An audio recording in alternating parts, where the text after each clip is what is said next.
আসসালামু আলাইকুম। আমন্ত্রণ জানাচ্ছি জাগো স্পোর্টসে। আপনাদের সাথে আছি মমতাজ শাহিন রুম্পা। শুরুতেই জানাবো আপডেট। স্টার্ক তোপে 64 রানে অল আউট বাংলাদেশ।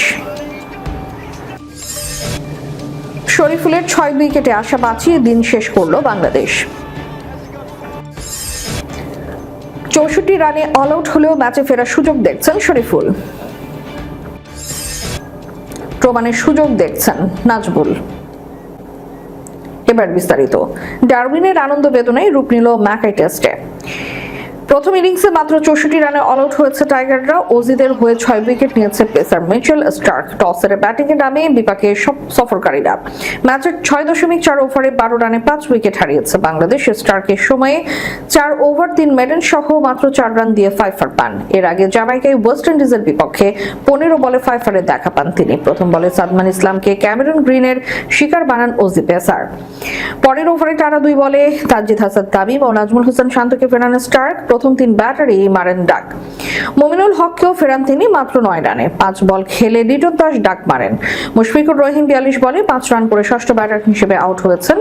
21 রানে 6 উইকেট পড়েছে বাংলাদেশের। তারপর মেহেদী হাসান মিরাজ ও হাসান মাহমুদের 14 রানের অবিচ্ছিন্ন জুটিতে প্রথম সেশন শেষ করে তারা।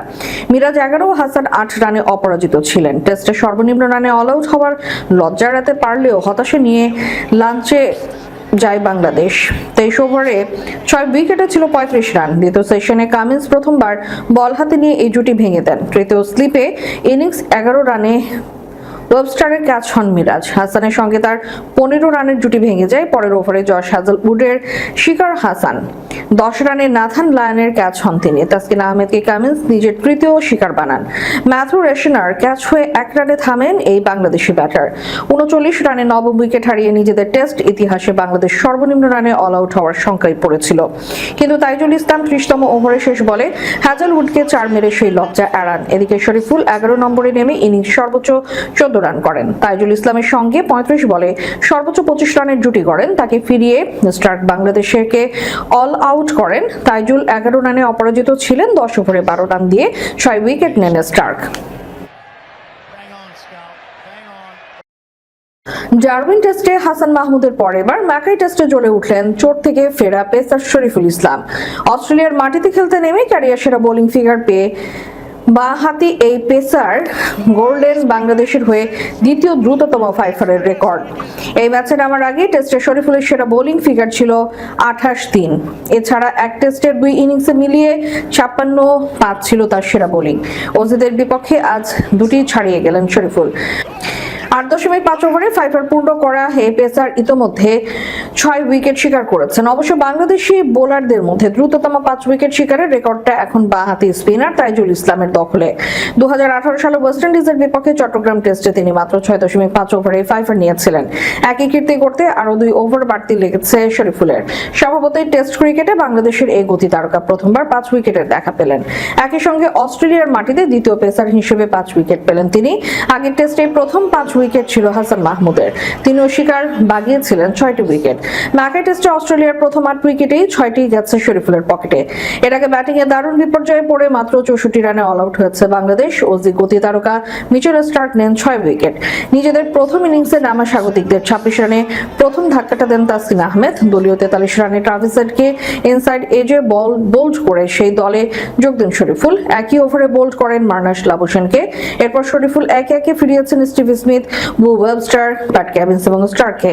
এর মধ্য দিয়ে শেষ হয়েছে ম্যাকাই টেস্টের প্রথম দিনে শেষ করেছে বাংলাদেশ। দিনের শুরুতে মাত্র 64 রানে অল আউট হয় টাইগাররা। তবে দ্বিতীয় দিনের শেষ দিকে শরীফুলের 6 উইকেট শিকারের মাধ্যমে ম্যাচে টিকে রইল বাংলাদেশ। অস্ট্রেলিয়াকে উড়িয়ে সিরিজ শুরু করা বাংলাদেশ দ্বিতীয় টেস্টের প্রথম ইনিংসে করলো বাজে ব্যাটিং। মাত্র 64 রানে অল আউট হয়ে প্রথম দিনই যেন ম্যাচ থেকে ছিটকে পড়ে টাইগাররা। তবে দিনের শেষ দিকে বল হাতে দারুণ লড়াই করলেন শরীফুল ইসলাম। এই পেসারের 6 উইকেটের কল্যাণে ম্যাচে ফেরার স্বপ্ন দেখছে বাংলাদেশ। প্রথম দিন শেষে সংবাদ সম্মেলনে শরীফুল বলেন, এখনো খেলা শেষ হয়নি, কেবল প্রথম দিন গেল। ব্যাটিংয়ে আজ আমাদের একটি খারাপ দিন গেছে, তবে তাদের ব্যাটাররাও নিজেদের কন্ডিশনে অনেক সংগ্রাম করেছে। দেখা যাক কি হয়। আমরা দ্বিতীয় ইনিংসে কতটুকু ঘুরে দাঁড়াতে পারি। বাংলাদেশের বাজে ব্যাটিং নিয়ে শরীফুল বলেন, আপনারা খেলা দেখছেন, নতুন বলে সুইংও করছিল প্রায় 20 থেকে 25 ওভার পর্যন্ত। ওরা সেই সুবিধা কাজে লাগিয়েছে। আমরা হয়তো পরবর্তী ইনিংসে চেষ্টা করব আমাদের ব্যাটসম্যানরা যাতে ভালোভাবে ঘুরে দাঁড়াতে পারে। এমন উইকেটে কিভাবে ব্যাটিং করা প্রয়োজন ছিল এমন প্রশ্নের জবাবে শরীফুল বলেন, এটি আমাদের জন্য একটি খারাপ দিন ছিল। শুধু আমাদের নয়, তারাও কিন্তু সংগ্রাম করছে। ইনশাআল্লাহ পরবর্তী ইনিংসে আমরা ভালো করব। মিচেল স্টার্ক, জশ হ্যাজেলউড কিংবা প্যাট কামিন্স, টেস্ট ক্রিকেটে কয়েক বছর ধরে রাজত্ব করে যাচ্ছেন অস্ট্রেলিয়ার এই ত্রয়ী। প্রতিপক্ষকে গুড়িয়ে দিতে তাদের একটি স্পেলই যথেষ্ট। এমন বিশেষেরা বোলিং লাইন আপের বিপক্ষে ডারউইনে চোখে চোখ রেখে লড়েছে বাংলাদেশ। 137 ওভার ব্যাটিং করে অসাধু সাধন করেছে নাজমুল হোসেন শান্তর দল। অস্ট্রেলিয়া সফরের আগে এমন কিছুরই প্রত্যাশা করেছিলেন বাংলাদেশ অধিনায়ক। একই সঙ্গে ম্যাকাওতে এসে চোট পাওয়া মুশফিকুর রহিম এবং তানজিদ হাসান তামিমকে নিয়েও আসার কথা শুনিয়েছেন।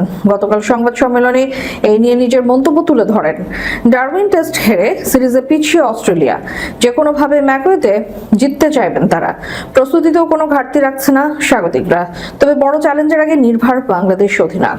তার ভাষ্য, এরকম একটা বোলিং আক্রমণের বিপক্ষে আমরা কত ভালো ক্রিকেট খেলতে পারি সেটাকে সুযোগ হিসেবে দেখা উচিত এবং খেলোয়াড়রা সেটাই দেখছে। কেন এমন ভাবনা সেটাও ব্যাখ্যা করেছেন নাজমুল। তিনি বলেন, আমি এখানে আসার আগে থেকেই এই ধরনের বোলিং আক্রমণের মুখোমুখি হতে চেয়েছিলাম। আমি সবসময় বিশ্বাস করি, আমি যদি অস্ট্রেলিয়ায় এই ধরনের বোলিং আক্রমণের বিপক্ষে রান করতে পারি তাহলে যে কোনো বোলিং আক্রমণের বিপক্ষেই রান করতে পারবো।